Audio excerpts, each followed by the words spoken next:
চলো এখানে কিছু প্রবলেম আমি এবারে তুলে নিয়েছি, ঠিক আছে। এই যা করালাম সেটের অপারেশনের ওপর কিছু প্রবলেম তুলে নিয়েছি, এই প্রবলেমগুলো এখন সলভ করে দেবো, খুব ইন্টারেস্টিং প্রবলেম, ঠিক আছে। ফার্স্ট প্রবলেমটা কি বলেছে, এস যে ইউনিভার্সাল সেট বলা হয়, এস কে এস বলে একটা সেট দিয়ে দিয়েছে, ওই সেটে 1 2 3 4 5 6 এই এলিমেন্টগুলো এ সেটে রয়েছে, এস সেটে।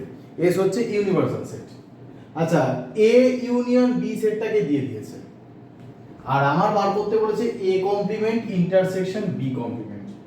আচ্ছা, আমি যদি শুধু A complement intersection B complement ভেবে যদি বার করতে যাই, এ কমপ্লিমেন্ট আলাদা করে বার করলাম, বি কমপ্লিমেন্ট আলাদা করে বার করলাম, করে তাদের ইন্টারসেকশন করলাম, এটাও করা যায়, কিন্তু এটা করতে পারবো না। কেন করতে পারবো না? তার কারণ আমার কাছে এ আর বি সেটটা তো বলাই নেই, আমার কাছে বলা আছে এ ইউনিয়ন বি। তখন আমাকে কিন্তু মাথায় রাখতে হবে প্রপার্টি ইউজ করতে হবে। কি প্রপার্টি? এটা কিন্তু ডি মর্গানস ল প্রপার্টি বলে দিলাম, ঠিক আছে। আর ডি মর্গানস লটা কি?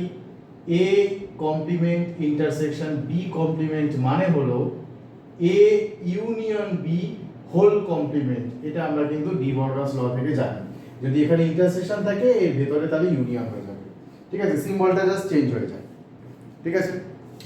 এবার আমি কিন্তু এ ইউনিয়ন বি সেটটা জানি, এ ইউনিয়ন বি সেটটা আমার বলা আছে, কি বলা আছে? 2 3 আর 4 এই তিনটে এলিমেন্ট রয়েছে এ ইউনিয়ন বি তে। তাহলে তার কমপ্লিমেন্ট করা হচ্ছে মানে কি এগুলোকে বাদ দেব। তাহলে ইউনিভার্সাল সেটে কি কি পড়ে আছে? ইউনিভার্সাল সেটে পড়ে আছে 1 2 বাদ চলে গেছে, 3 বাদ চলে গেছে, 4 বাদ চলে গেছে, 5 আর 6, 1 5 আর 6 এই তিনটে এলিমেন্ট পড়ে আছে। অপশন এ হচ্ছে কারেক্ট অ্যান্সার।